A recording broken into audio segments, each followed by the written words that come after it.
இப்போ நம்ம நுரையீரல் எப்படி செய்யலான்னு பார்க்கலாம். இங்கே பாருங்கள், நான் ஒரு நுரையீரல் வாங்கி வச்சுருக்கிறேன். தண்ணியில் போடையில் உப்பிடுங்க இது. இப்போ இது வந்து நம்ம கொஞ்சம் கடாயில் அலசிலாம் உப்பு தண்ணி மஞ்சள் போட்டு நான் அலசி வச்சுருக்கிறேன். இப்போ இதை நம்ம என்ன செய்ய போகிறோம், அடுப்பில் வேக வச்சு ஒரே ஒரு கொதி, இந்த தண்ணி கீழே ஊற்றிலாம் ஒரு மாதிரி ஒரு நொப்பு நாற்றம் வருங்க இது. அதனால் நம்ம இதை ஒரு கொதி வாட்டினது இது மட்டும் நம்ம எடுத்து இந்த தண்ணியை ஊற்றி நம்ம இது எப்படி செய்யலாம் நம்ம பார்க்கலாம் வாங்க. இப்போ பாருங்கள், நான் அடுப்பில் வச்சு பற்ற வச்சுட்டேங்க. இப்போ இது ஒரு கொதி வரட்டும். இதை நம்ம எப்படி செய்யலாம் நம்ம பார்க்கலாம். பாருங்கள், இந்த நுர டப்பா பாருங்கள், வேக வைக்க சொல்ல எப்படி வருது பாருங்கள். இதுலேருந்து அழுக்கு, இந்த அழுக்கெல்லாம் நம்ம இப்போ அலசி நல்லா எடுத்துட்டு இதை நம்ம இப்போ வறுக்கத்தை பார்க்கலாம். பாருங்கள், இப்போ இது ஒரு கொதியில் அந்த தண்ணியில் இந்த அழுக்கெல்லாம் வந்துருச்சுங்க. இப்போ இதை நான் அப்படியே எடுத்துட்டு இதை இப்போ நம்ம அலசி போட்டு இப்போ நம்ம சமைக்கலாங்க. இதை இந்த தண்ணியை கீழே ஊற்றிடலாம். இந்த தண்ணி வேணாங்க, ஒரு மாதிரி நொப்பு வாசனை சாணி வாசனை வரும். அதனால தான் இந்த தண்ணி எடுத்துடலான்னு சொல்கிறேன் நான். இப்போ நம்ம இதை எடுத்துகிட்டு கொஞ்சம் ஸ்மெல்லு போயிடுங்க. இதை நம்ம எடுத்து இப்போ அலசி செஞ்சோமா இப்போ நம்ம ஸ்மெல் இல்லாத சாப்பிட்லாம், நல்லாயிருக்கும் டேஸ்ட்டு இதுக்கு. இப்போ பாருங்கள், கடாய் சூடு ஏறிச்சு. நம்ம வீட்டில் செக் எண்ணெய் எண்ணெய்ங்க இது. நான் கடாயில் எண்ணெய் தான் இன்றைக்கி சமைக்கிறேன். இன்றைக்கி பாருங்கள், எண்ணெய் கம்மியாக தான் ஊற்றிக்கிறேன், ரொம்ப இல்லை. ஏன்னா இது ஒரு நுர டப்பான்றதுனால எண்ணெய் கம்மியாக ஊற்றிக்கினேன் நான்.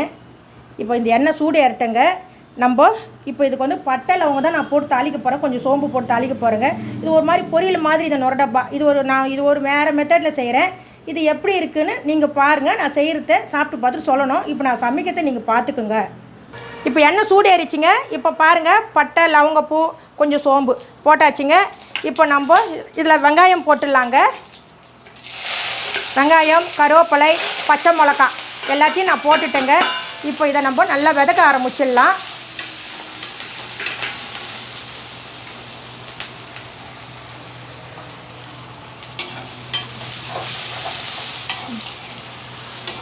இப்போ இந்த எண்ணெயிலேயே நம்ம கொஞ்சோடு மஞ்சாத்தூள் போட்டுக்கலாங்க. இப்போ பாருங்கள், இதை கூட கொஞ்சமாக மஞ்சாத்தூள் சேர்த்துட்டேன் எண்ணெயிலேயே நான். இப்போ இதை நல்லா நம்ம வதக்கிக்கலாங்க. இப்போ இதாக கூட நான் தக்காளி ஒரு சில நேரத்தில் தக்காளி போட மாட்டேன். இப்போ நான் கொஞ்சமாக தக்காளி போடுறேங்க. இதுக்கு நீங்களும் கொஞ்சமாக சேர்த்துக்குங்க தக்காளி. தக்காளி போட்டாச்சுங்க. இது கொஞ்சம் நல்லா வதங்கட்டும்.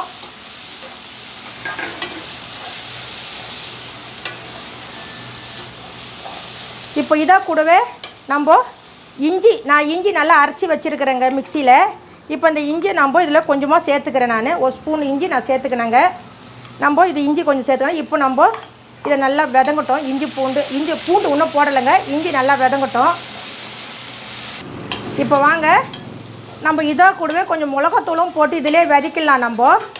நம்ம கொஞ்சம் பெப்பரும் இதில் சேர்த்துப்போம், அது அப்புறமா சேர்த்துக்கலாம். இப்போ இதாக கூட நம்ம மிளகாத்தூள் சேர்த்துக்கிறேங்க.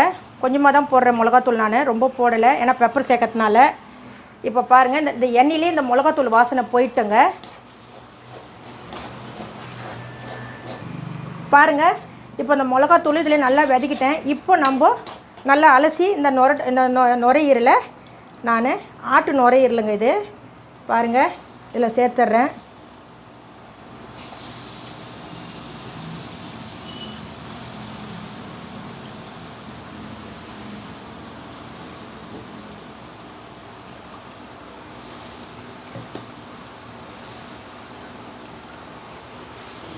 இப்போ பாருங்கள், நல்லா நம்ம இதோ கூடவே இதை நல்லா வதக்கிக்கலாங்க.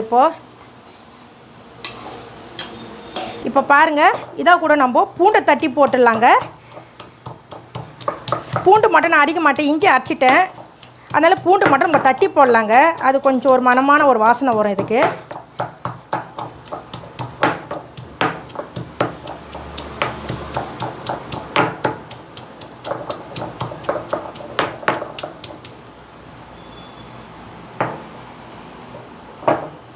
இப்போ வாங்க, இப்போ நம்ம தட்டி போட்டோமா இது மணமாக இருக்கும். கொஞ்சம் அரைச்சிட்டோமா அது வேறு மாதிரி டேஸ்ட்டுக்கு போயிடும்.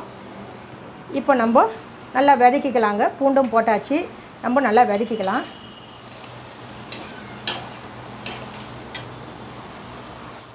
நான் கொஞ்சம் சால்ட்டு சேர்த்துட்றேங்க. திட்டமாக சேர்த்துக்குங்க. உங்களுக்கு ஏற்ற உப்பு. இப்போ இது நல்லா நம்ம வதக்கி விட்டுட்டு தண்ணி ஊற்றி வேக வச்சிடலாங்க. இது அரை வேக்காடு வெந்து முக்கால் வேக்காடு வந்த பிறகு நம்ம பெப்பர் போட்டுக்கலாம்.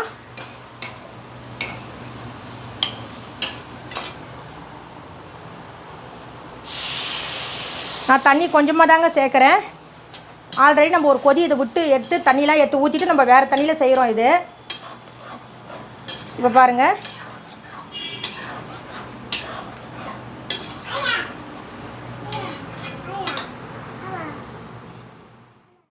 நுரை டப்பா நம்மளுக்கு இப்போது சுண்டிருச்சிங்க. நுரை ஈரலுங்க அது. இப்போ பெப்பர் போடுறேன் பாருங்கள். ஒரு 2 ஸ்பூன் பெப்பர் போட்டுக்கலாங்க.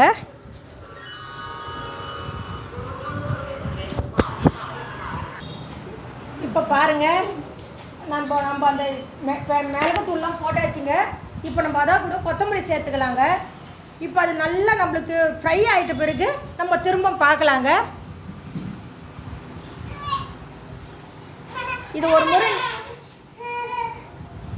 இது ஒரு முறை நீங்கள் சமைச்சு பாருங்கள் எப்படி இருக்குன்னுட்டு.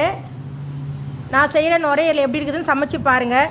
இது கத்திரிக்காய் போட்டு கடலப்பருப்பு போட்டும் பண்ணுவேன் நான். இப்போ நான் இது வெறும் ஃப்ரை தான் பண்ணுறேன். இன்னொரு நாளைக்கு நம்ம கத்திரிக்காய் கடலப்பருப்புலாம் போட்டு நான் பார்க்கலாங்க நம்ம எப்படி செய்யலான்ட்டு நுரையீரல. இப்போ பாருங்கள், நுரையீரல் நம்மளுக்கு ரெடி ஆகிடுச்சு. இங்கே பாருங்கள் எப்படி நான் பண்ணியாச்சு, ஃப்ரை பண்ணிவிட்டேன் அப்படியே நான்.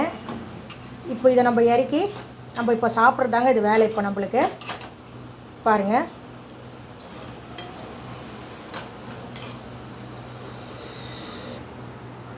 இப்போ பாருங்கள், நம்ம இந்த நுரையீரல் செஞ்சாச்சுங்க. இந்த நுரையீரல் உங்களுக்கு நான் செஞ்சது பிடிச்சிருந்தாக்கா கமெண்ட் செக்ஷனில் கமெண்ட் பண்ணுங்கள், சப்ஸ்கிரைப் பண்ணுங்கள், ஷேர் பண்ணுங்கள், லைக் பண்ணுங்கள். நன்றி, வணக்கமுங்க.